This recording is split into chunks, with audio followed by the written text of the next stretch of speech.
Chapter 16. I slept late.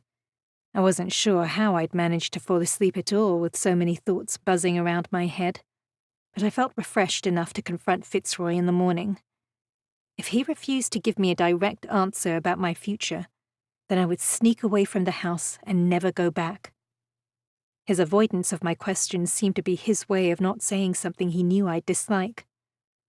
I would take his silence as a sign this time, instead of finding out his intentions too late.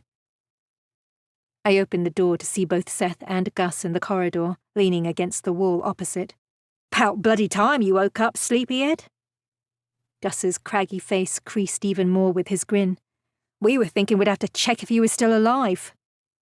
Seth thumped him in the arm, then stepped toward me. I was swept up into a hug before I knew what was happening. He let me go, only for Gus to take over. He took longer to release me, and I had to gently shove at him before he stepped back again, a slight flush to his cheeks. "Who are you calling sleepyhead?" I teased him. "You two would have slept through the end of the world last night." "We had a good reason," Gus grinned again. "Here we missed all the action." "You did. You saved us," Seth said, his eyes glistening. "We owe you." "I think Fitzroy exaggerated." I laughed. I'm not really sure who saved the day, but everyone's alive and that's all that matters. "You'll have to tell us the full story," Seth said. "Death told us so little." "Ain't too chatty this morning," Gus said. "Committee's here." My heart dove. I wouldn't get an opportunity to talk to him alone until after they left, and that could be hours. His decision might also be swayed by them. Or perhaps not. He'd been adamant that he alone made all the Ministry's decisions. Whether that would work in my favor or not was yet to be determined. "Is Holloway still in the cellar?" Gus shook his head. "Death took him this morning." At my raised brows, he added, "Fitzroy handed him over to the police." "He'll be charged with attempted murder against Cook," Seth added. Not me. Was that because I wouldn't be at Litchfield for much longer? Or was there another reason? I couldn't fathom it all, not without knowing where my future lay. "Where is the committee convening?" "The library." "It seems I'll have to wait to speak to Fitzroy. Would you mind bringing me up something to eat? And some fresh water for washing, too." "Thank you." I touched their arms. "I'm so glad you two aren't any worse for your ordeal." "Wouldn't want my pretty face smashed in, eh?" Gus chuckled as he walked off. I shivered, reminded of the third man whose soul I'd coaxed back into his body. Seth leaned down and pecked my forehead. "I'll bring up fresh bandages for your wound, too." I fingered the cloth at my throat and watched him retreat along the corridor. His footsteps finally receded enough that I felt safe to follow at a distance in bare feet. I had only minutes before they returned, so I quickly crept to the library door. The hum of male voices on the other side was unmistakable, but I couldn't make out what they said. Until Lord Gillingham, in his distinctive, sneering growl, said, "She's of no use to us now." I cracked the door open just enough for the voices to tumble out to me, but I couldn't see anyone. "You can't send her back to the streets," Lady Harcourt said. "It's our moral duty to see that she has a home to go to." "Why?" Gillingham countered. "She's not our responsibility." "Gilly," the General chided. "She's alone in the world." Lady Harcourt's usually serene voice turned crisp. "She needs guidance at this vulnerable age."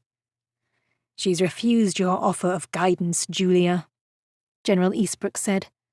"I must admit, the chit doesn't seem to know what's good for her. We can't force her to live with me."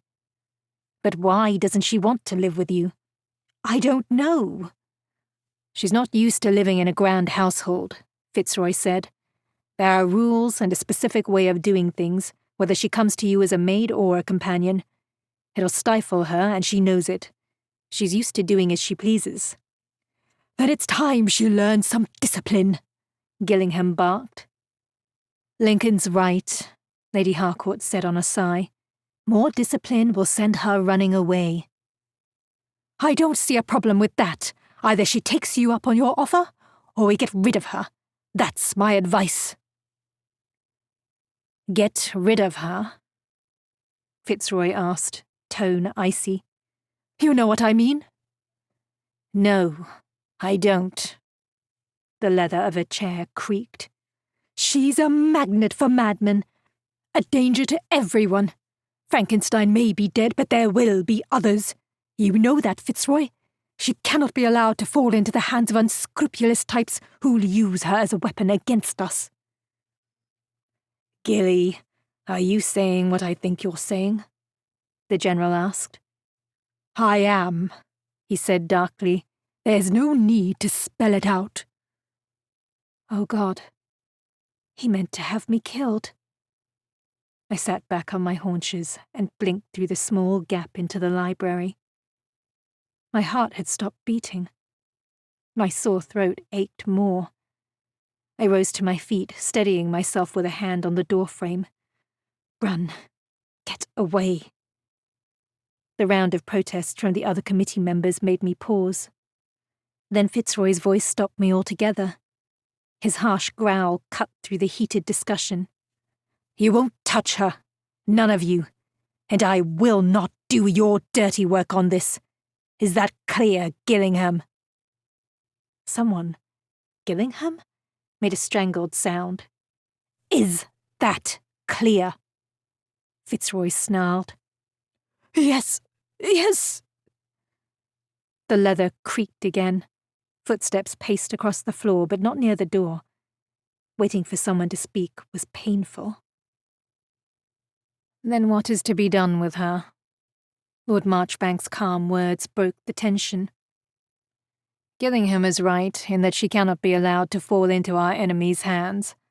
For that reason alone, I don't think sending her to Lady Harcourt's house is a good idea. There are too many people coming and going. What do you propose, March? The General asked.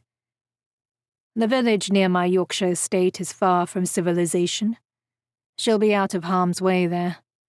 I know a kind elderly couple who will take her in, as long as we pay them a sum each month. Yorkshire? That was so far away. Exile, Lady Harcourt said flatly. I think that might work. Agreed, the General said, but not Yorkshire. It's too close.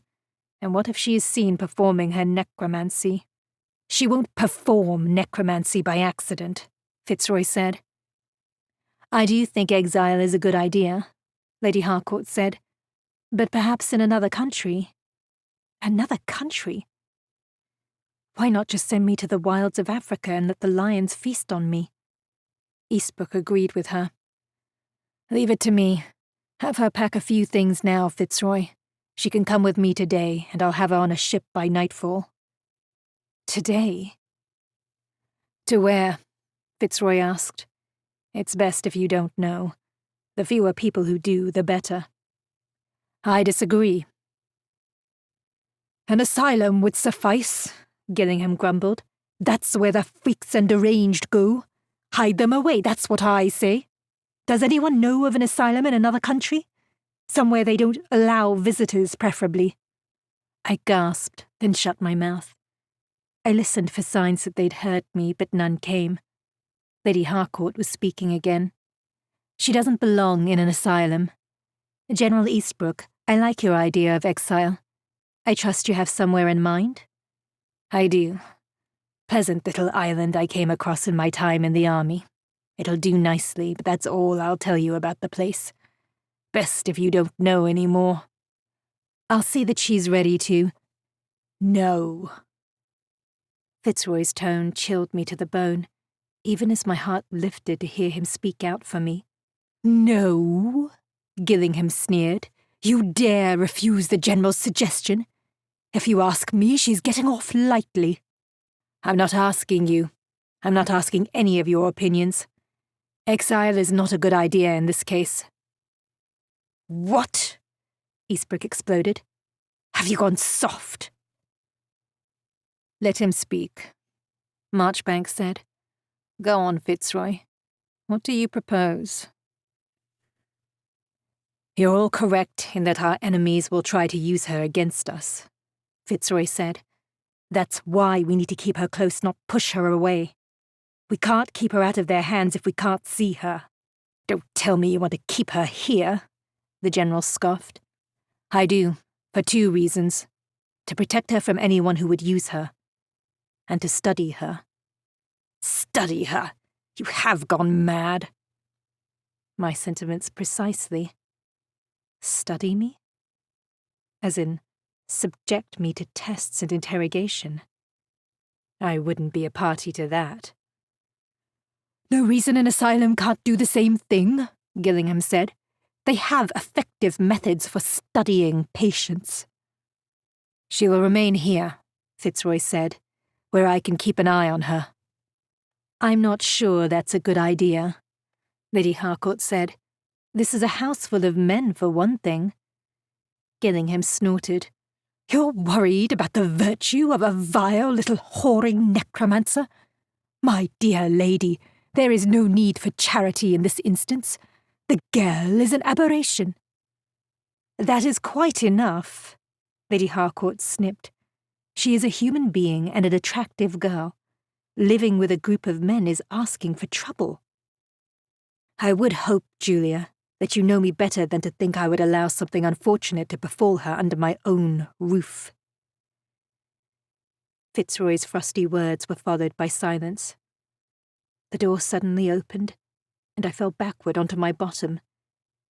Fitzroy towered above me, blocking my view. I couldn't see anything past him, but more importantly, the others couldn't see past him to me either. He shut the door, reached down, and grabbed my arm. He hauled me up and marched me toward the service area at the back of the house.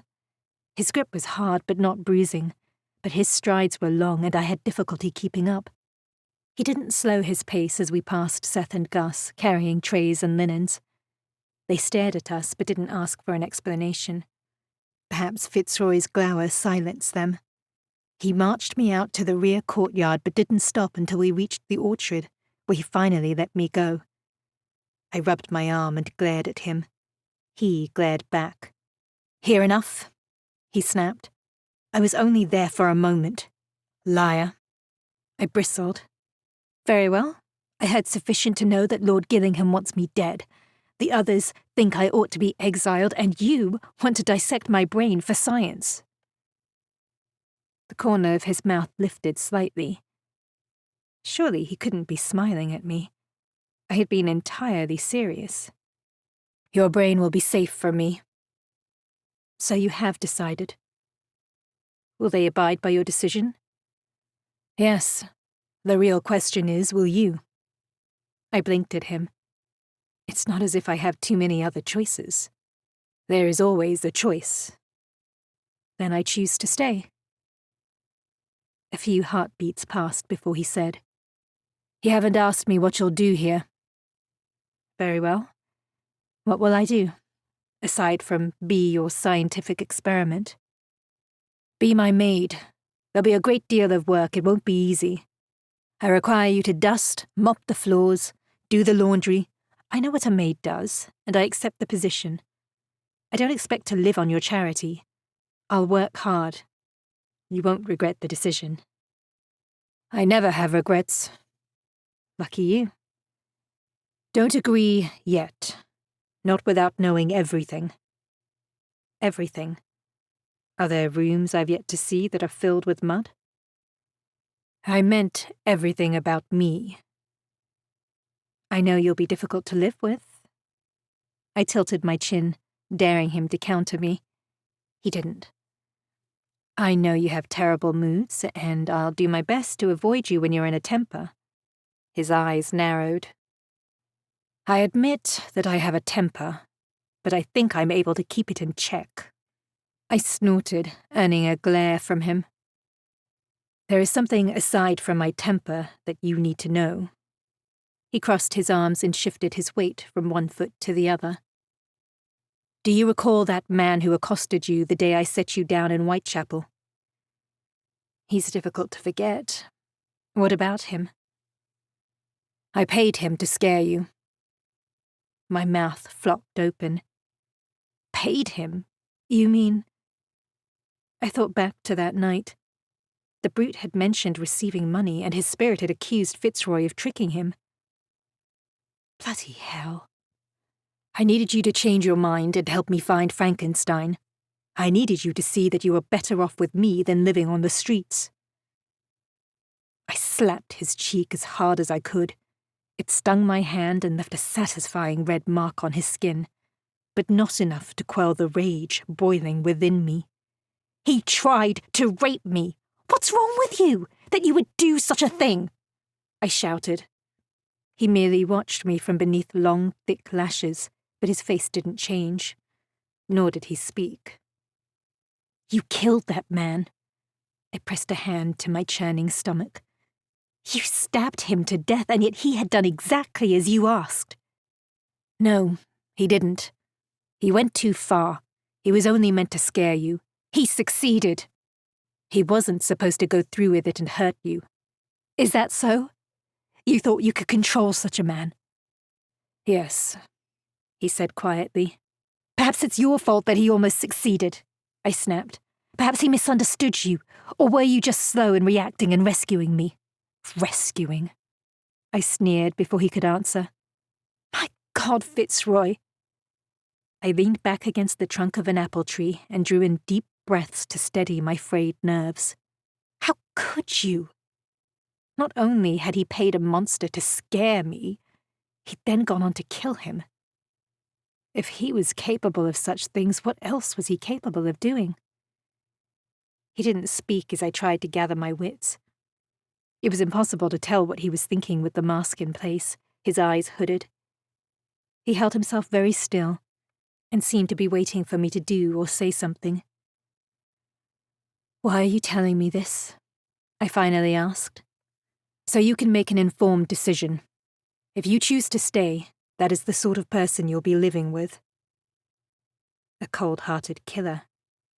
A man whose moral lines were blurred, and who'd do anything to succeed. The leader of an organization whose members didn't want a necromancer in their midst.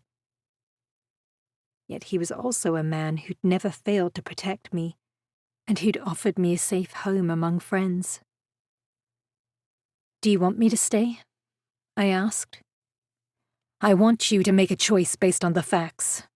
If you decide to stay, there will be a place here for you. It wasn't the answer I'd wanted, but I knew it was the best he would give. He certainly wasn't trying to make it easy for me to decide, telling me I would be nothing more than a maid, as well as opening my eyes to the sort of person he could be.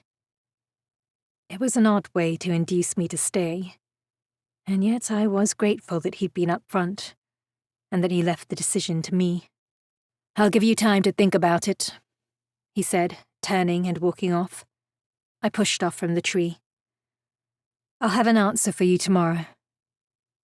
I raced after him, and he slowed his steps to match mine. You could have caught my hand, I told him. His gaze slid sideways to me. I know your reflexes are fast. You could have caught my hand before I slapped your cheek. When he still didn't speak, I added, You'll be gratified to know that it hurt me too. Will I? I assume that now I'll be working for you, I can no longer use violence against you when you do or say something ill-conceived. You assume correctly. Then you'd better not do anything ill-conceived. I have a temper too, and controlling it isn't easy. I'll be sure to catch your hand next time. I didn't tell him I had a good kick on me. We walked back to the house together.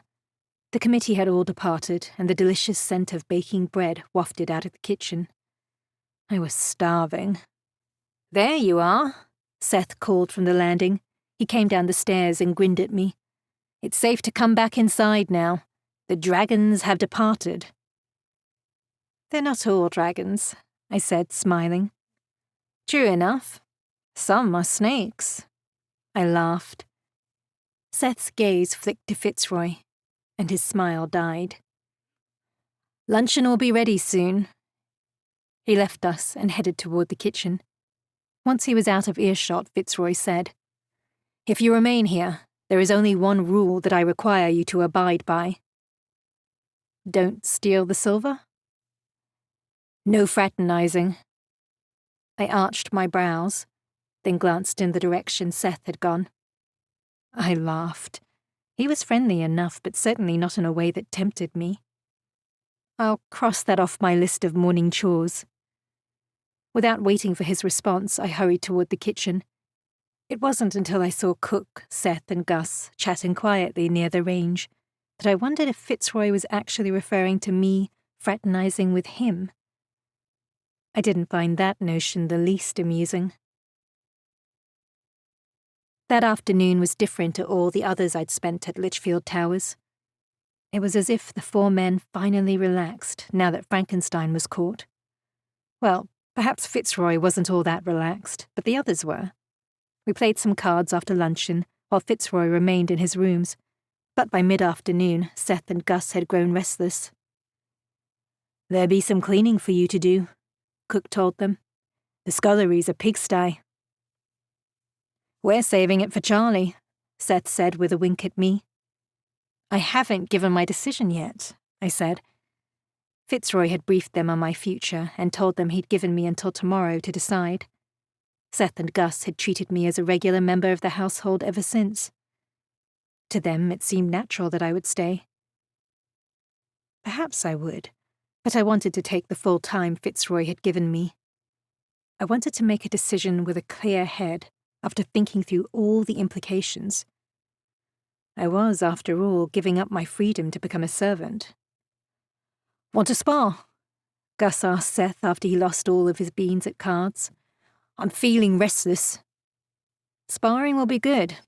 Meet me on the lawn." The men left to change, and I headed out to the lawn to wait. They showed up 10 minutes later, stripped to the waist.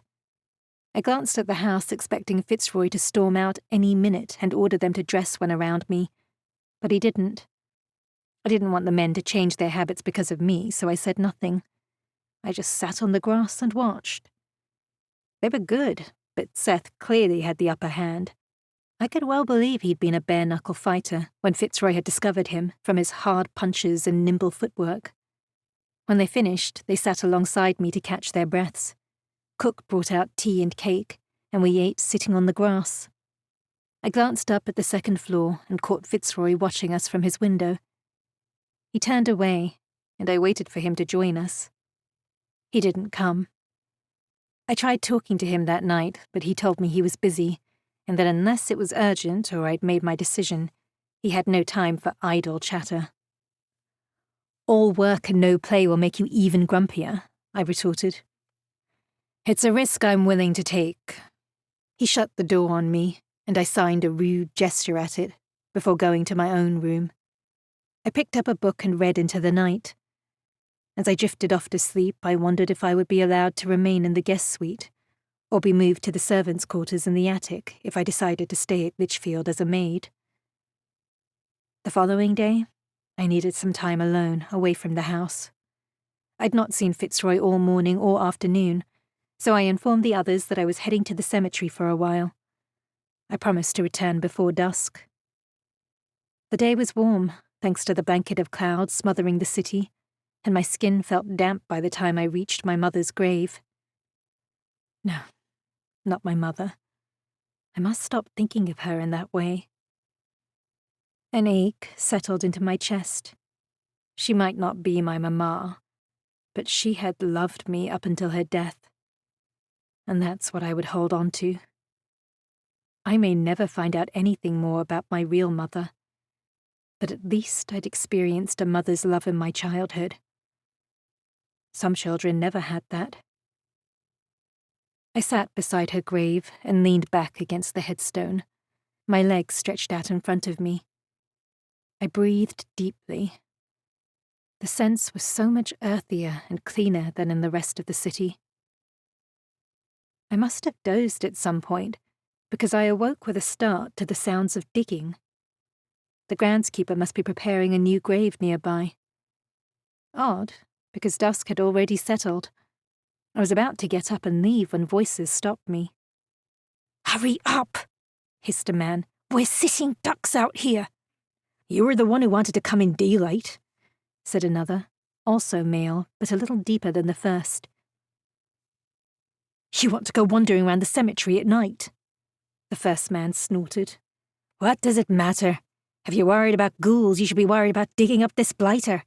His ghost will be happy to find his body missing." I peeked around my mother's headstone and saw two men dressed in dark coats, both with shovels and a mound of dirt piled beside them. It was a fresh grave that I'd seen on my way in, one that hadn't been there on my last visit. What were they doing opening it up again? Whoever they were, I was certain they weren't supposed to be digging there. I couldn't see their faces, but they were both solid men, with brown hair visible beneath their caps. The digging resumed at a faster pace until the second man spoke again. "We've got to be deep enough now, surely." The sound of a shovel striking wood made them both laugh. "There! Come on, let's get him out!" I watched as they removed more dirt, and then one jumped down into the hole. The other unraveled a blanket and tossed it down. The scraping of wood on wood made me cringe. "Blimey," the man down in the grave said. "That bloody stinks." "What'd you expect, roses?" He glanced around, and for one sickening moment I thought he'd seen me. "Hurry up!" I breathed out a measured breath and remained still. They wouldn't notice me if I didn't move. The man in the grave pushed something up. It was wrapped in the blanket and shaped like a human. His companion reached down and hauled it further out, then gave a hand to his friend. He then picked up the wrapped body and tossed it over his shoulder. "Go on ahead," he said. "Signal if you see anyone." I watched them leave, my heart in my throat. I ought to do something to stop them, but what? They were bigger than me and stronger than me. I silently cursed and wished I knew how to fight. I'd been at the mercy of others so often, and I was tired of it. Tired of being pathetic and weak. Being fast wasn't enough. I needed to learn skills to help me fend off an attacker bigger than myself. I'd seen Fitzroy do it. The brute under the bridge had been bigger than him, and Frankenstein's creature was stronger. I waited several minutes before leaving my mother's grave. I kept vigilant for the body snatchers, but didn't see them. In the morning, I'd have to give an account of what I saw to the police, but there was little they could do to stop such a practice, unless they caught them in the act. For now, the robbers were long gone. I walked swiftly back to the house and was a little breathless when I pounded on Fitzroy's door. He opened it, a frown on his brow. "Is there an emergency?" "No. Yes. Not really." His brows rose and he stepped aside. "Then you'd better come in." He indicated I should sit on the sofa, but I couldn't. I was too wound up, too eager to say what I wanted to say. "Stop pacing, Charlie, and tell me what the matter is." I stopped. "I've made my decision. And I'll stay on one condition." He paused, then said, "No conditions. Hear me out. It's not a terrible condition. I think you'll find it a good one, actually." "Go on." "I want you to teach me to fight someone bigger than myself." He leaned against the chair behind him and crossed his arms. "What brought this on?" "Everything. All my life I've been vulnerable. My size and gender has seen to that. I've had to be continually vigilant to protect myself.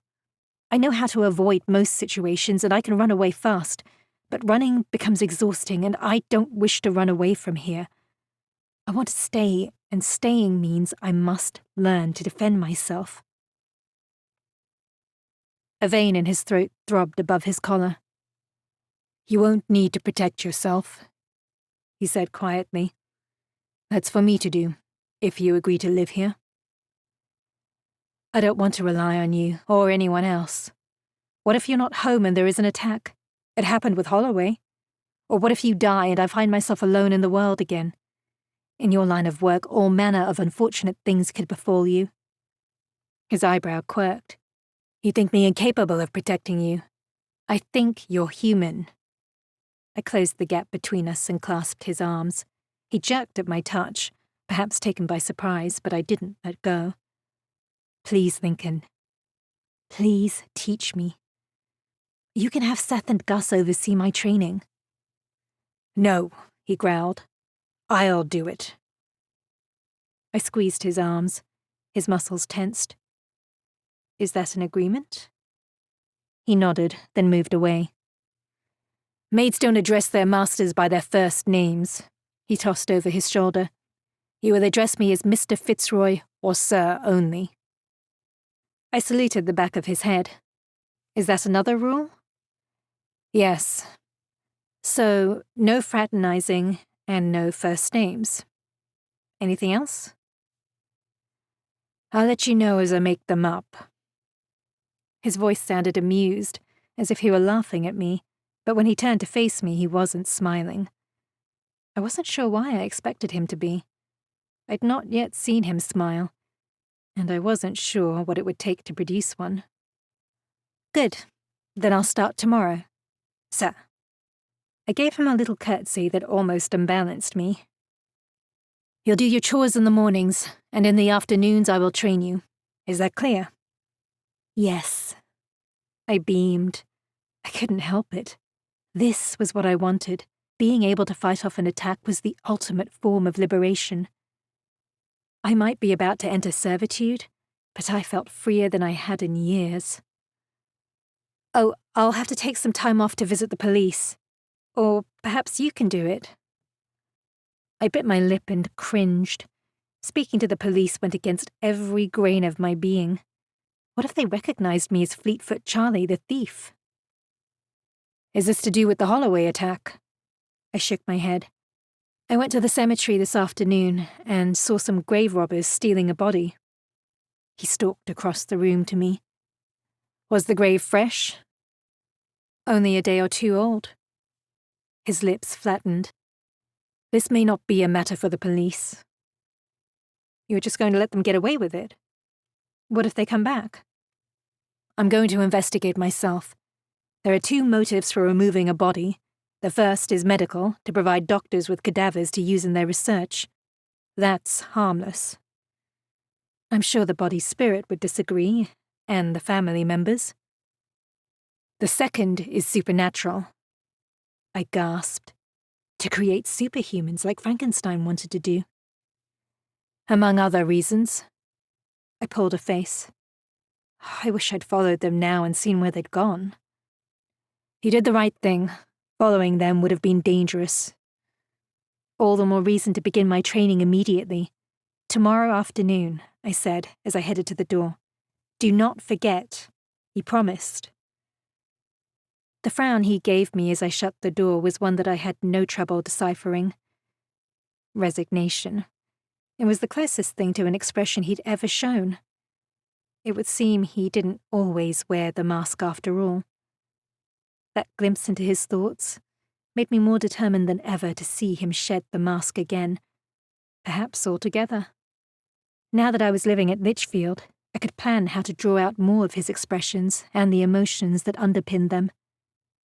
It was fortunate that I had nothing else to do, and nowhere else to go, because I had a feeling it would take some time. The end. Look for Her Majesty's Necromancer, the second Ministry of Curiosities book.